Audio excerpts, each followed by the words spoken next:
Hold on tight for the next hour. You're entering into a place, a zone called the alternative to the alternative media. It's a place, a special place where even truth seekers fear to tread. All right, people, let's move like we've got a purpose. Affirmative. Affirmative.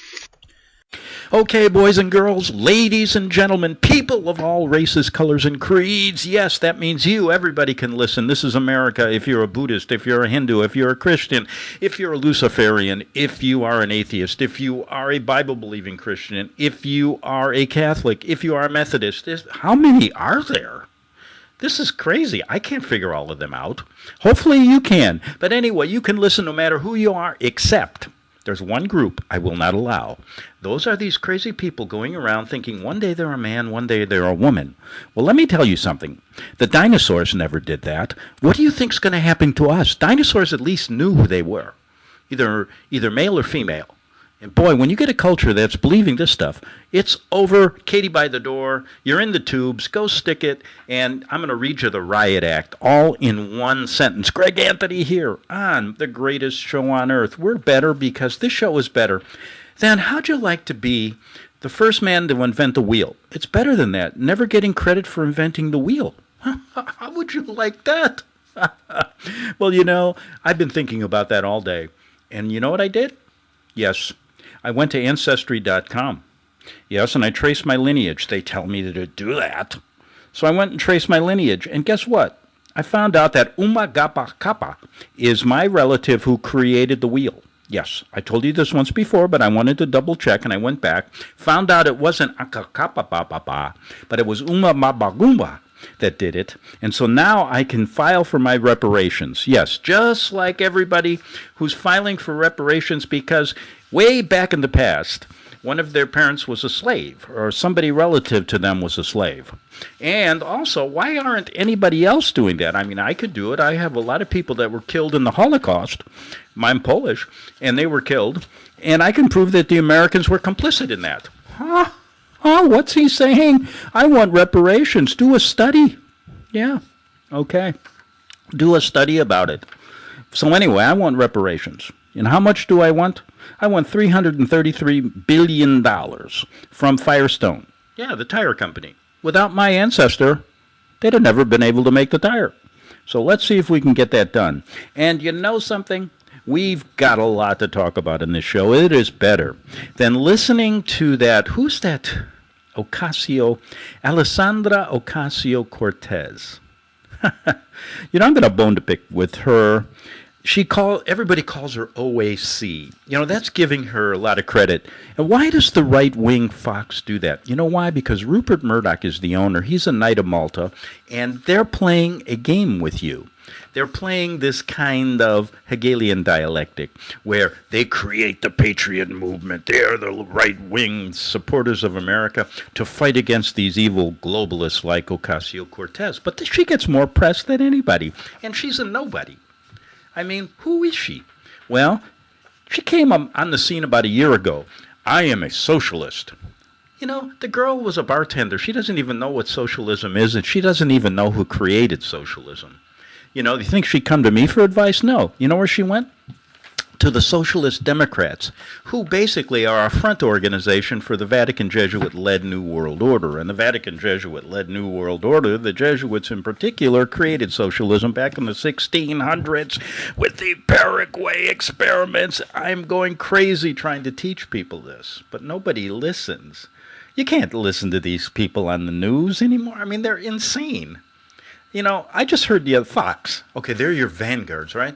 They got PSAs all the time. You got to wear a mask. You got to wear a mask. I wear a mask. You wear a mask. It's okay to wear a mask. If I got to go to a football game, I'll wear the mask. I'll do anything to wear the mask. They're insane. You know, and when you look at the mask, we've got a whole interview today in the first half hour with I have so lucky to get an interview with the expert on the occult, the premier expert on the occult in the world, on occult rituals, on occult curses, on everything occult. including masks. And there's a great history in the occult about when they wore masks, why they wore masks. And he's going to set the record straight. Okay, we'll get to that in a second. But let me finish with this Ocasio-Cortez. You know, I don't like people that use one name. Cher. Okay? Who else? Bono. Okay? And there's many of these people. Frickety-frock. One name. Or these people that use, you know, OAC. Who the hell? You know, I don't like that. For example, if I use my initials, it would be GAS. You think I could get away with that? They'd say, he's full of gas. He's got a lot of gas. You know, I don't like it. I don't want to even think about people. I mean, if anybody, I will never listen to a person on the, I don't, when Cher's music comes on, I turn it off. What's her real? Use two names. And then these people that use hyphenated names. My name is Kimberly McKinley hyphen Jones. Or, you know, I don't care about the hyphen. I don't care about your middle name. Just give me two names, you know. The first and the last will do. Oh, boy, things like that really, really upset me. Then we have these people. Oh, I'm going to have an interview with this person, okay, hopefully next week. I'm trying to line it up. Everybody wants to get rid of the national anthem. Yeah. Now, they've come up with the New York Slime or whatever, the Times, or was it the L.A. Crimes newspaper, L.A. Times.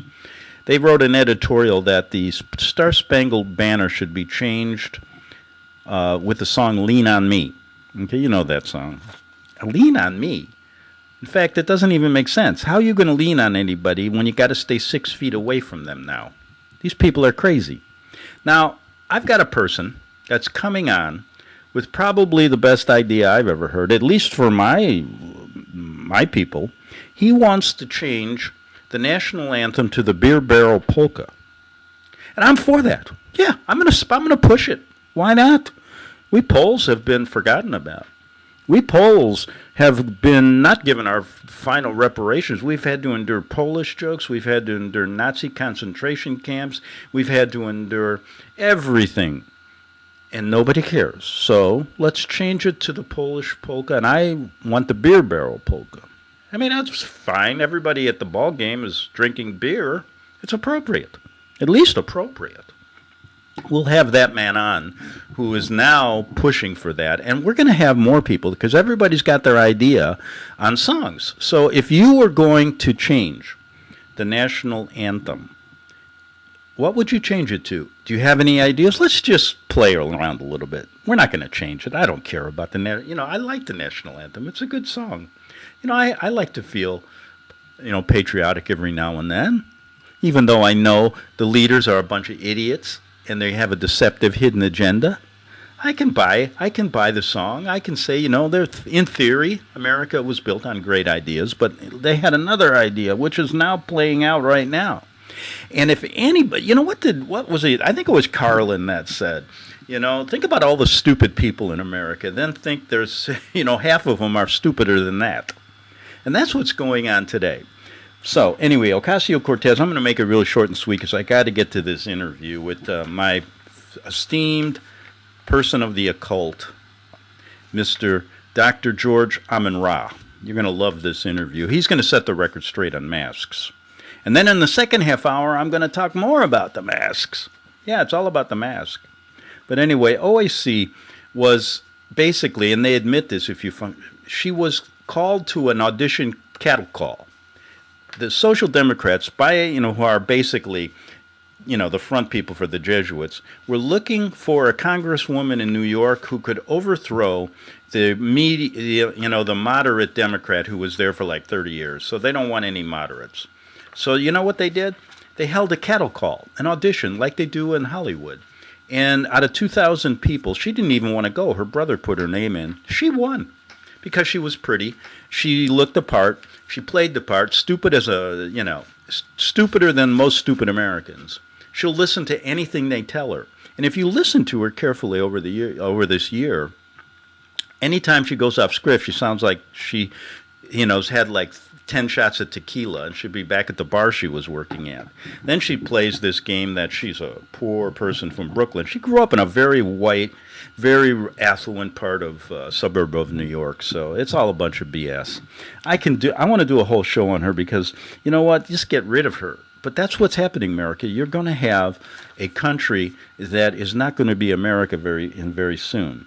Okay, so let me get to this interview. I got to do it right now. Dr. AmenRa is an occult specialist on the occult. He's going to set the record straight on the mask.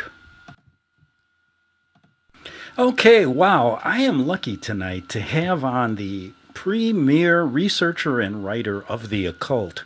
I mean, the world-renowned George AmenRa is with me tonight. He's written a book called Wearing the Mask is Going to Kill You. That was his most recent book. And also many, many more, over 40 books studying the occult way back from the times of Egypt and even beyond that all the way to the Vikings. And I'm telling you, I'm lucky to have George because he's going to set the record straight tonight about why you're really wearing those masks. You know something? We've been wearing them for a long time now, and there has been no medical evidence showing that it makes any sense. Many people are up in arms, they're complaining, and they're submitting to their governors and their presidents, and there are a whole group of people that are opposed to it and putting things on the internet like exemptions for mask wearing and all the different laws that are being violated. Even the fresh air law by OSHA is being violated. Many people are saying that these masks are exasperating COVID-19 and causing many more deaths in the future because they exasperate other illnesses. However, my guest tonight, Mr. AmenRa, has something a little bit deeper to tell you. That's not the main reason that you're wearing masks right now. Is that correct, George? Well, thank you so much, Greg, for having me on this evening. I have been researching this subject, and I'm so happy to tell you I have a little cough. It's not COVID-19, so don't worry, I can't spread it. But anyway, I've set the record straight that people wearing masks are basically subjecting themselves to the occult ritual. George, what do you mean by the occult ritual? Well, Greg, you have to go way back to Egyptian culture to understand this. And basically, a mask was a symbol of death or birth rituals.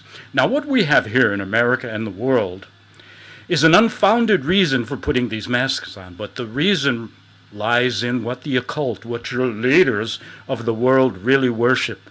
And that is the god AmenRa. George, that's your name.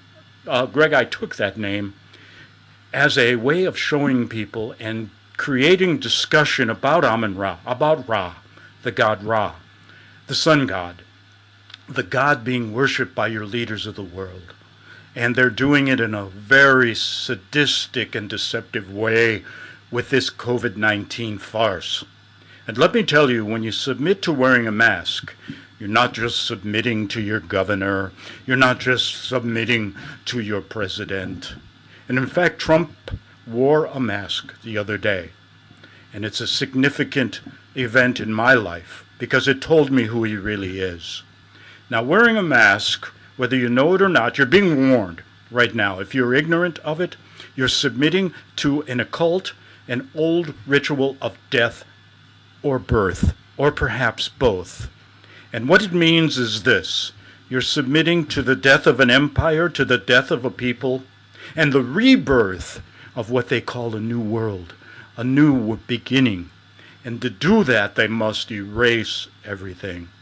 That's why you're seeing in America all of these statues coming down.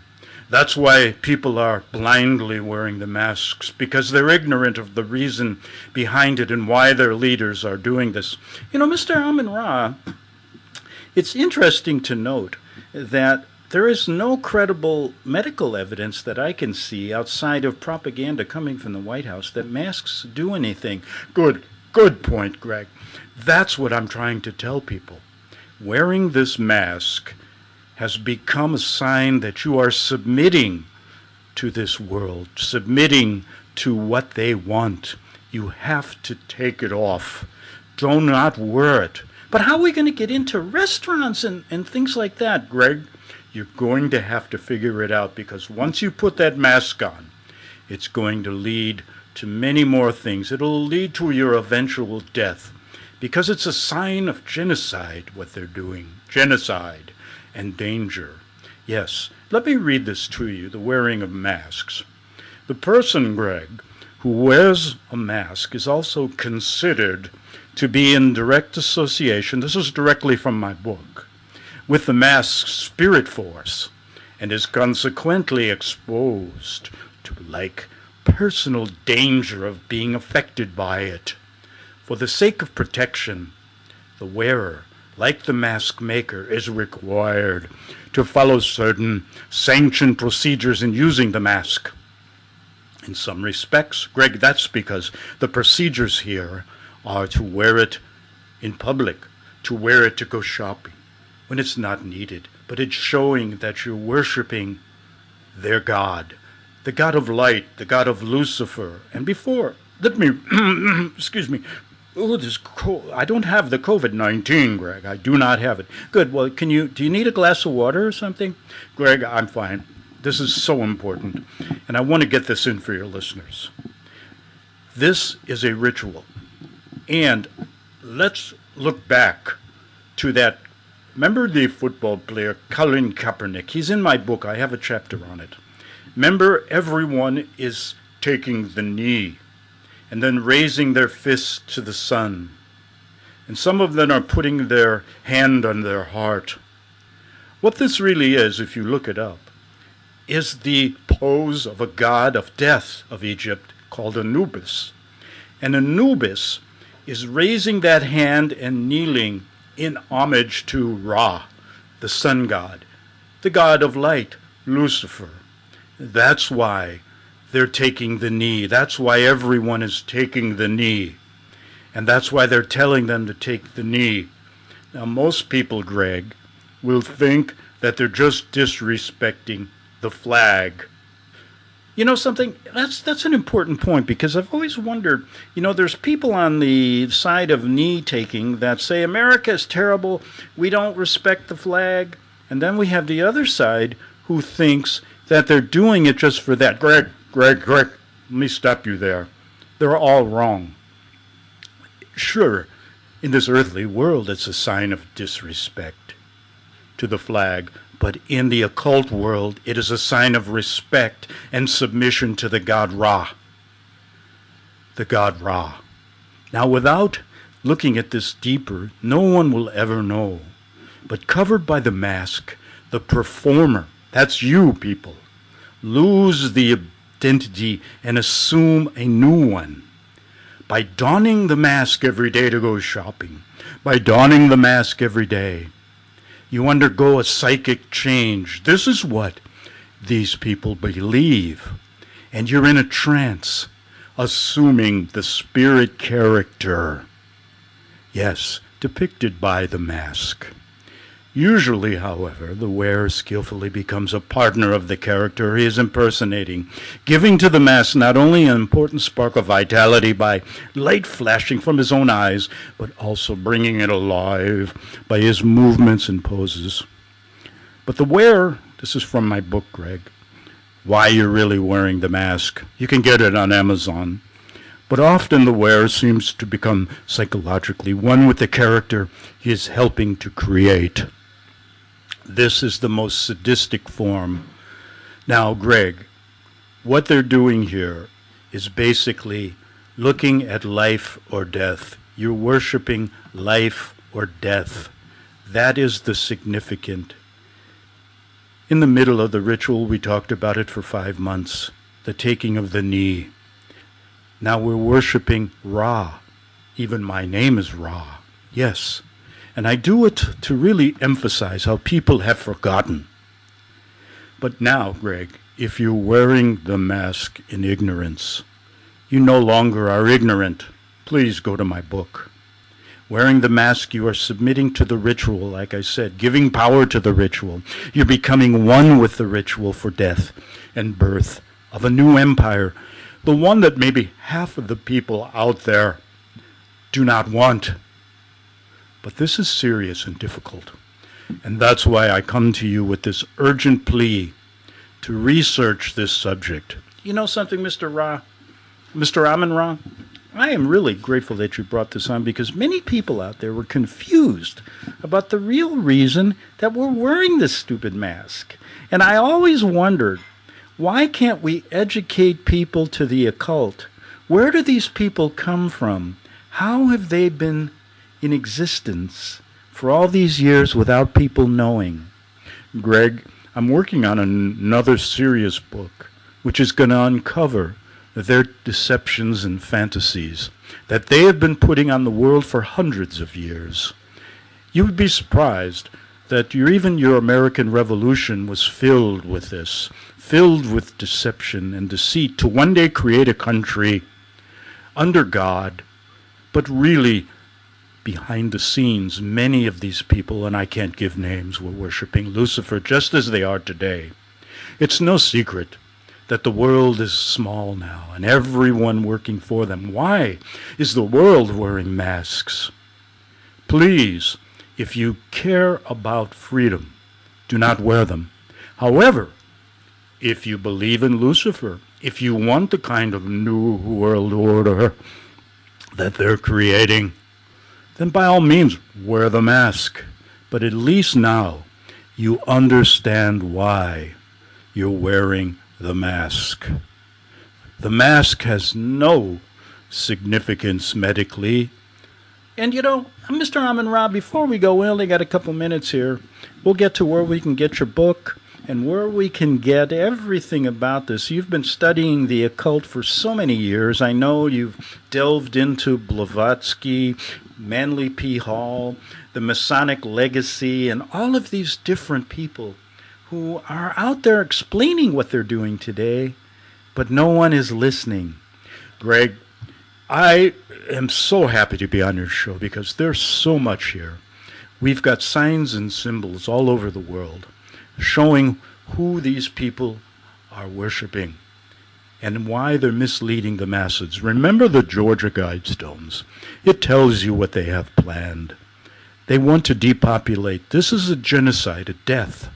And they are doing it slowly through this COVID-19 farce. And they're doing it through the symbol of the masks, worshiping their God, like I said. And it's not going to get better.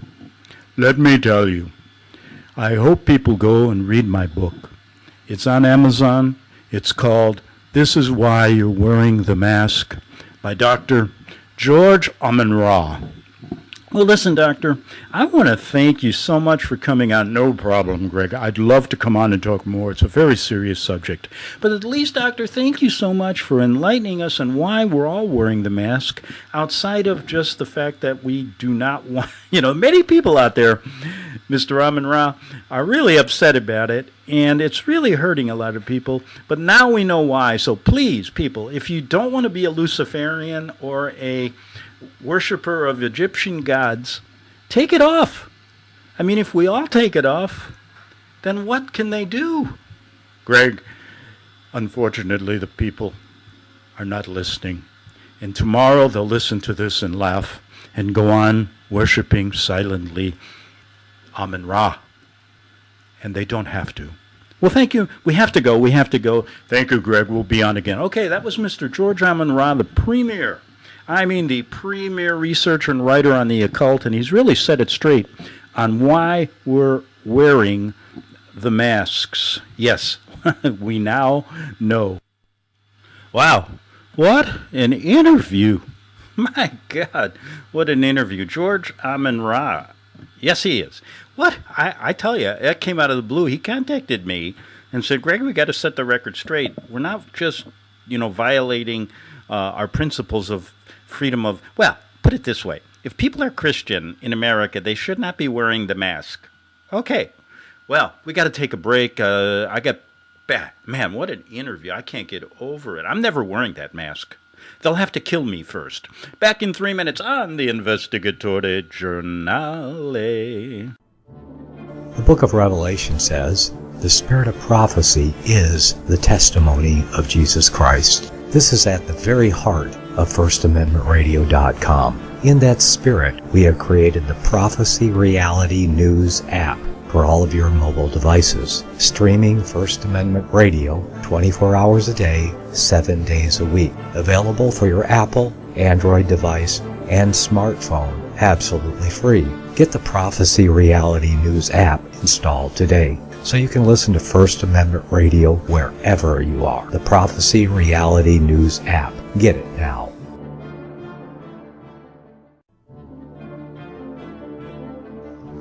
Visit crosstheborder.org, CROSS, crosstheborder.org, to get your print, EPUB, or PDF version of Nicholas Arthur's new book titled When the Third Temple is Built. That's crosstheborder.org.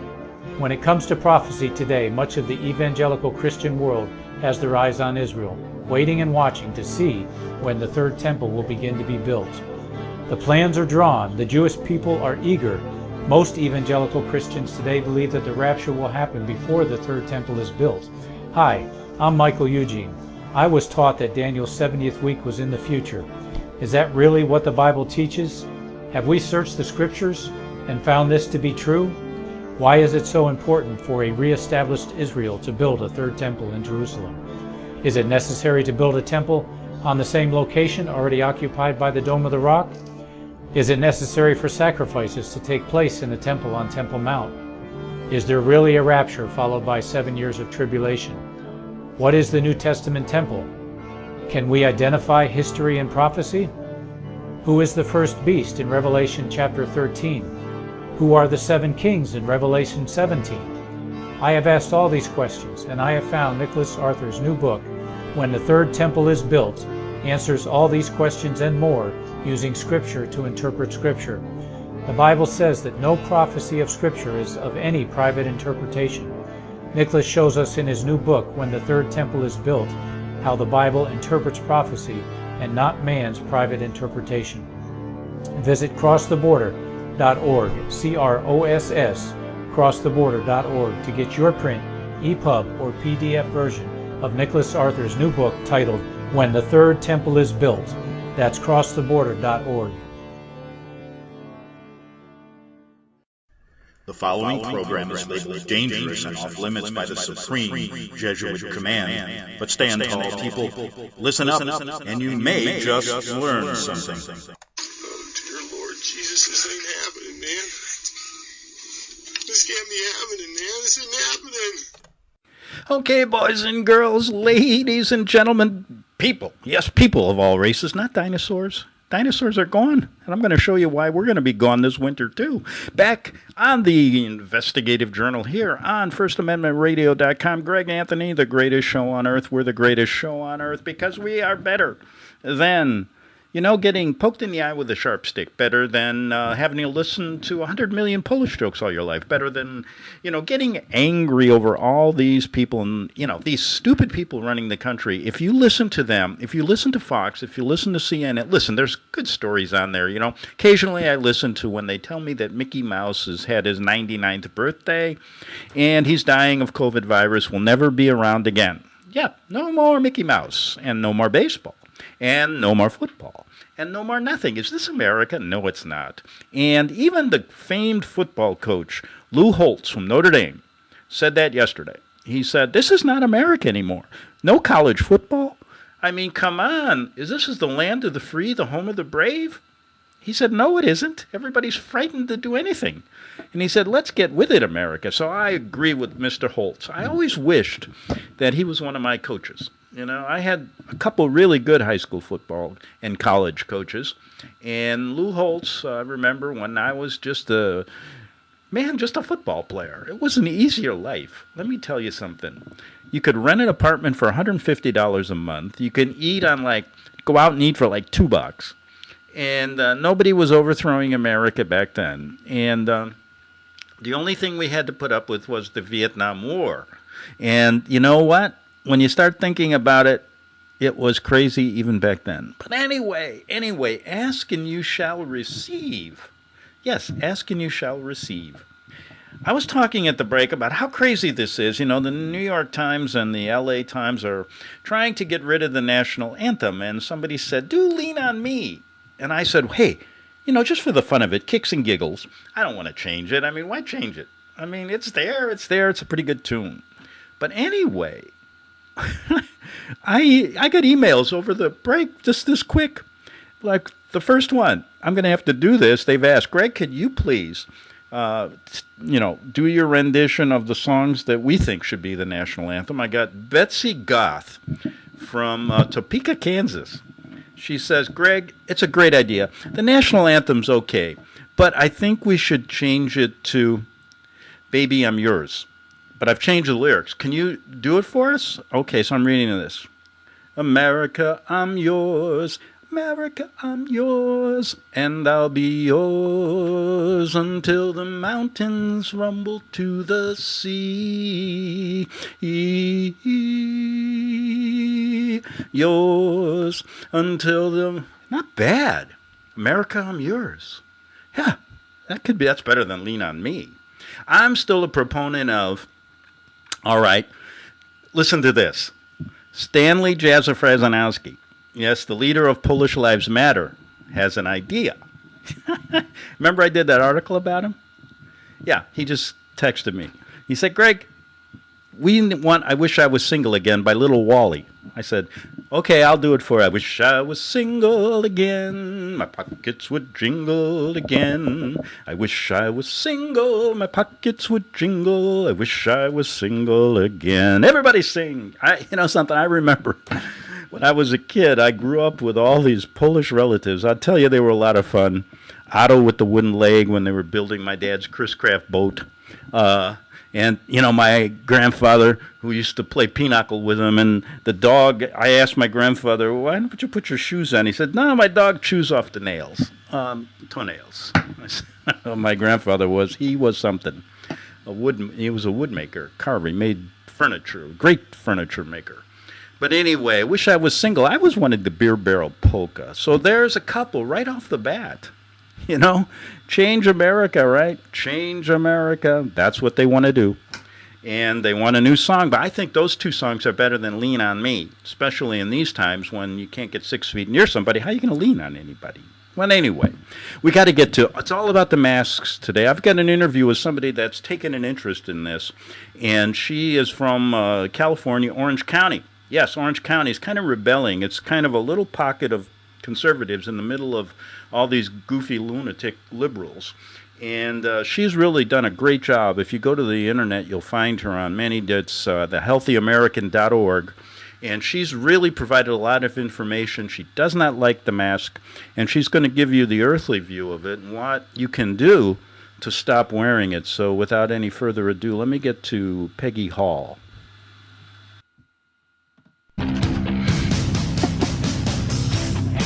Okay, folks, welcome back to the Greg Anthony Show. Everybody can listen, ladies and gentlemen, boys and girls, people of all races, colors, and creeds. Can you even say boys and girls anymore? I mean, this world's crazy, isn't it?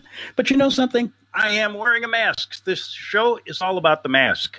Hope you caught my interview with Dr. George AmenRa in the first half hour. He set the record straight. Take it off or you're worshiping that Egyptian god, Ra. Oh, my goodness. I didn't know about that. But anyway, yes, I did. I've been studying that a long time. It's all about the masks. But, people always ask me, how can you say this is the greatest show? I said, well, listen, the guy with my pillow says it. He's got the greatest pillow. And then I said, the guy, Trump says it all the time, the greatest president. Why can't I say it? I have to say it. But anyway, it's better than being the president of Tanzania. Okay? You know why? He kicked out the Who, not the band. But he kicked him out. And why? He sent in the blood of a goat, the saliva of a pheasant, and the juice of a papaya, and he put names on them. They all came back positive for COVID-IV. COVID, what do you call it? Is there a virus going on? But anyway, all about the masks. Greg, get to your guest. I've got a great guest. I mean, this show is filled with great guests. If you thought Dr. AmenRa was good, you're going to love Peggy Hall. And I'm sure you've seen her and her videos and all of the work. I've been watching this for about a month, and I was astounded how good she is. And I had to have her on. And through a friend that I've known for years, Ingrid Cassell, we made that happen. And she has done some great work with trying to really help people understand and to basically say, no, don't consent to the mask and many other things. And she's done it in such a professional way that I really want to have her on. Her name is Peggy Hall, from a website she has called The Healthy American. Peggy, how are you? I'm doing great. Nice to be here, Greg. Yeah, my show's a little different. We do a little bit of comedy along with this crazy world. I'm ready. I'm ready to rock and roll. I need some comic relief these days. I found out people love it. They listen to my show and they say, what is this crazy Polish guy going to say today? No Polish jokes anymore. It did not do well for my self-esteem. We have that in You're common, Polish? Greg. My grandfather came from Poland, so he escaped World War II, came here as a young actually he was 16 years old, rolled up his sleeves, came to the outside the Chicago area, worked in a steel mill. So I think that's part of what drives me is I know what it's like. I have that in my blood. I think all Americans do. Right, and ditto that to what you just said. But anyway, tell us about your Healthy American website, how you really started this, because you've done some really good work telling me. I've learned a lot about the OSHA regulations, a lot of the laws, and how to really say no to this crazy mask idea. Go ahead. Yeah, I would like to get some T-shirts made that say, just say no to the mask. Remember the say no to drugs, say no to masks. And it's kind of like one thing? Before you start, I have one made that keeps me out of nobody even checks me anymore. I have a shirt. It's called, I am just released from a psychiatric institute and dangerous. And I just walk right in the store.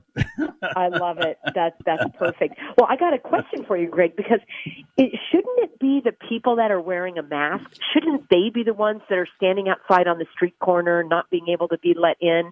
Why should the healthy people like you and me that don't want to wear a mask? Why is there something called mask privilege? Remember, white privilege. This is mask privilege. So I'm denied. I am discriminated against because I'm healthy and I don't want to wear a germ-filled, grubby, non-effective mask. I think what I'm going to do next time, here's what I recommend for everyone. Bring a box. You can buy it at Staples or Home Depot, Office Depot. They've got boxes of masks right at the checkout, and the box itself says, this mask does not protect against any disease.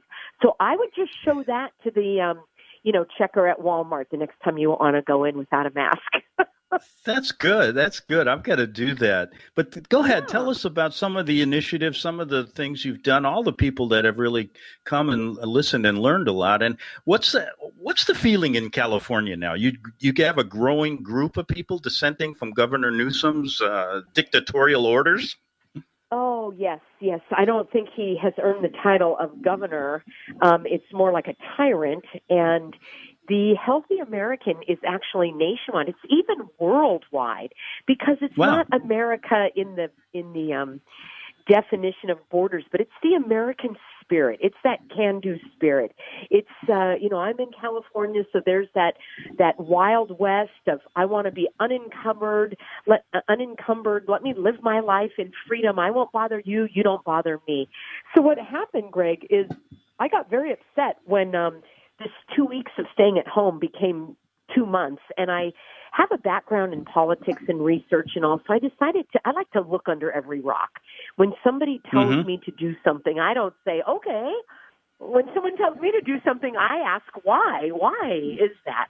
So I got some answers to my why, and the answers showed me that this entire charade is just that. It's a charade. There is no legal grounds for any state of emergency in California, and likely not in any state when you look at the legal definition. An emergency is what happens when you go to the emergency room, and they patch you up, and then you might have a broken leg. Well, your leg's not healed yet. It still has to heal, but you're no longer in the emergency room. So we're no longer in an emergency. This is 6 months later. Even the governors say we're in a rebuilding, reopening. So I exposed this fraudulent state of emergency on YouTube just as an informational video, and it took off like wildfire, and people wanted more and more help. So I created the website, which is thehealthyamerican.org, and it has links to I've made dozens and dozens of videos to help people understand what's going on in their state. But the most important thing, Greg, that I want to say, the main purpose of the Healthy American is to lift people out of despair. I feel like they're man overboard and they're waving out in the ocean saying, help me, help me. So we got all hands on deck, to get them up and connected with others. I was, as you were talking, I'm thinking, God, if we only had more people like you, we wouldn't be in this mess to begin with. But it's this complacency, it's this ability for Americans just to follow what they hear on the tube. And it's incredible, the nonsense that's going on, that sometimes when you're talking this kind of stuff here on the radio and people know it, tomorrow, a lot of them are just going to wake up and do the same thing. Please don't change. You can, and people like you, I think, have had a big effect on people, because it's amazing what you came through. Some of your videos, teaching me about the laws and things, that we have our rights and all we got to do is use them, correct? Yeah, let me give you an example of that. You're absolutely right, Greg. And here's an example. In California, you better buckle up for this one, because this one takes the cake. And anyone who might be a little wishy-washy, this is just going to be a slam dunk. So the tyrant in chief announced in a tweet, this isn't even a law, this is not an order, it's not a regulation, it's not a health order, there's no statutory law was passed. He tweeted that all of the bars and restaurants and gyms and hair salons and all of that need to close again, because I guess the emperor, spoke. So I did my digging again. I looked under the rocks. I went directly to the governor website where these executive orders should be, on the page that says executive orders, and there's nothing there. But you know what is there? There is hang on to your hat. There is a proclamation by the governor in July, the day before he tweeted that you have to close your business. This is Small Business Month. Yes, indeed. In California, we are celebrating small businesses. And here's the slogan: stay safe, stay open. Oh, excuse me. You just closed them all with a tweet. This is the lawlessness that we are living under. And unfortunately, it's not even a joke. It is a joke, I should say. It's a big joke. And the joke's on us. The joke is on those business owners who are so terrified that they will close their business. They don't need to. There is no law. I called to ask. There is no penalty. There is no law. These people are living in a fairy tale. They are, when the puppet master tells them to dance, they dance. And that's my whole job, is to educate people, to empower them, and to let them know that there are remedies. There are legal remedies while we still have a court system. I don't know how long that's going to last. In California, they have only slowly, groaned back to life, and we basically are functioning with one branch of government called tyranny. Right, and something, maybe you've heard about this, but I figured out what is the most endangered species in the country, and it's actually an honest judge, Peggy. So you were right on with the court system. It's ridiculous even look to it gets worse as you get higher up. And I don't even want to get into what's going on in Washington. I want to talk about some more important things. But, what's really killing me in this whole thing is basically these small businesses, restaurants are a big part of our world. And a lot of people are employed, out of work, looking around.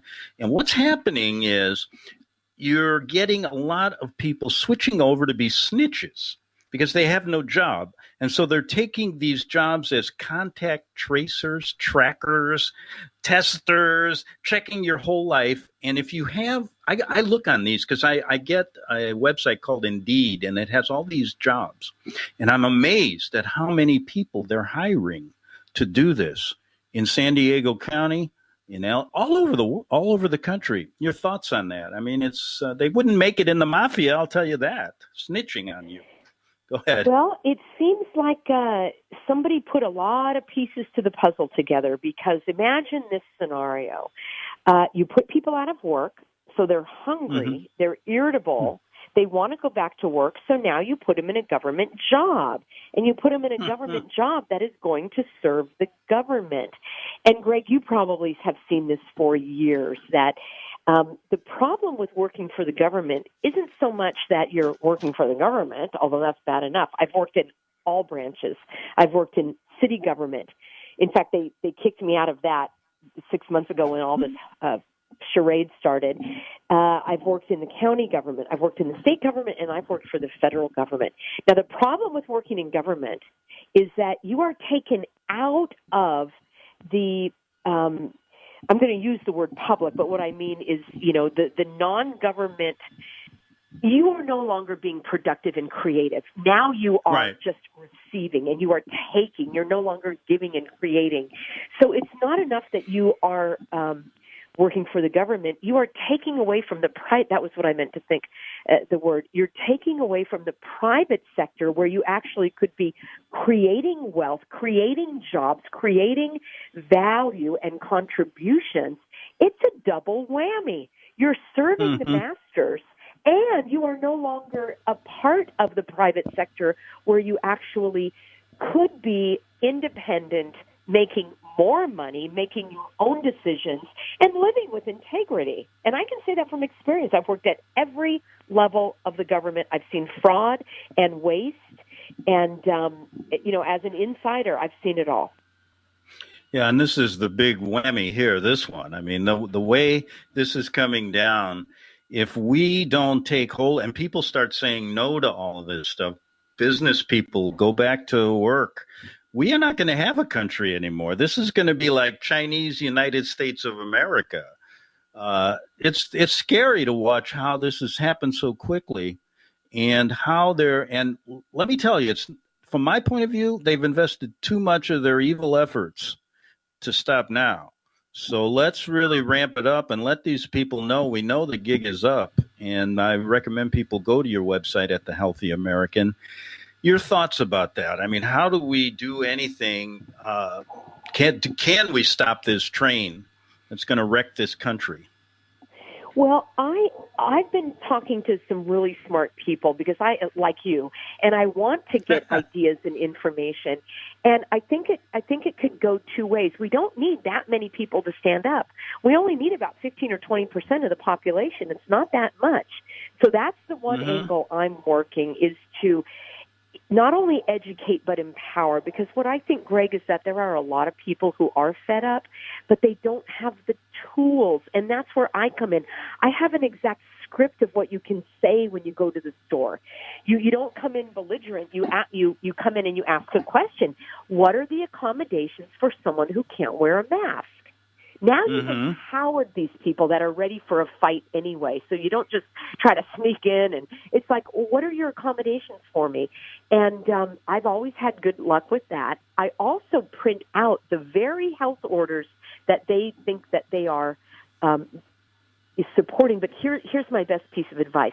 Let's say you want to shop at Costco or Walmart. You print out the information from the Walmart website that states in black and white. It's under the ethics, and I've got links at thehealthyamerican.org. You bring that paper that says, we do not discriminate against any shopper. We treat them with dignity and respect. And you have that greeter read it in their own words, and that works like a charm. So you bring your, yes, we're at the point where you have to show your papers. But otherwise, I think, sorry, Greg. No, go ahead. We got about 30 seconds. But okay, listen, I think go ahead. We might be creating a new society also. So I recommend that people stock up on food. get to know your neighbors, have an idea where we may be living on the fringes of society, those of us that really love freedom. So I'm kind of excited in a way to see how it all turns out. Peggy, just hold on. Okay, wow, that was Peggy Hall. You got to go to her website at thehealthyamerican.org, and you can get a lot of those things, especially if you go to Costco or Walmart. She's got links of what you can do when you get faced with these people who say, put your mask on. You know what I do all the time? I wear the Hannibal Lecter mask. That scares the heck out of them. You know what he wore? You can at least breathe out of that. Or I put on the Lone Ranger mask. That scares them. I tell them I can't take it off because I'm the Lone Ranger and can't let you know who I am. I also have a T-shirt that says, I just got out of the insane asylum and I'm very dangerous. That works. What else do I do? Oh, I don't know. The other day I dressed up like I was a Viking and, had my sword and shield. That scared him. I got in with that. And there's just many, many different ways. My favorite one, which worked, was I was standing there and the guy was reading me the riot act. I said, I'm not wearing a mask. I said, oh, by the way, I leaned down and picked up a $5 bill and shoved it in his face. I said, you dropped this? That worked. Everybody, folks, has their price. Yes, everybody has their price, and there's no time for anger anymore over this. We know what we're into. We know what their plans are. Now, basically, we have to understand this is the New World Order, just as the people under Augustus Caesar knew that. It's not to be feared or avoided. It's to be lived with. It's a present reality. How are you going to live free and brave with this? Or do you want to move? Hey, a lot of places to go. Got to figure it out. But truthfully, this is something that we know what's going. We know they're full of you-know-what. Now we just have to figure out how to, be one step ahead of the, what Paul Simon said, the Shushan man. And also, it's good to read Sun Tzu's Art of War. It teaches you a few things on how to fight back. And they use it, so why not use it on them? We're not that strong. We're just weak people. We can't do anything. Back tomorrow on the Investigatore Giornale. The book of Revelation says, the spirit of prophecy is the testimony of Jesus Christ. This is at the very heart of FirstAmendmentRadio.com. In that spirit, we have created the Prophecy Reality News app for all of your mobile devices, streaming First Amendment Radio 24 hours a day, 7 days a week. Available for your Apple, Android device, and smartphone, absolutely free. Get the Prophecy Reality News app installed today so you can listen to First Amendment Radio wherever you are. The Prophecy. Since the beginning of time, kings have sought it, nations have fought for it. It has been traded, it has been borrowed, it has been purchased, it has been stolen. There's a reason for it. To secure the blessings of liberty to ourselves and to our posterity. Invest with the security of gold and silver. Call Discount Gold and Silver Trading at 1-800-375-4188 or visit discountgoldandsilvertrading.net. Listen to Financial Survival with your host Melody Cedarstrom right here on FirstAmendmentRadio.com at 4 p.m. Eastern or 1 p.m. Pacific Time. Visit discountgoldandsilvertrading.net or call Discount Gold and Silver Trading at 1-800-375-4188. Toll free 1-800-375-4188.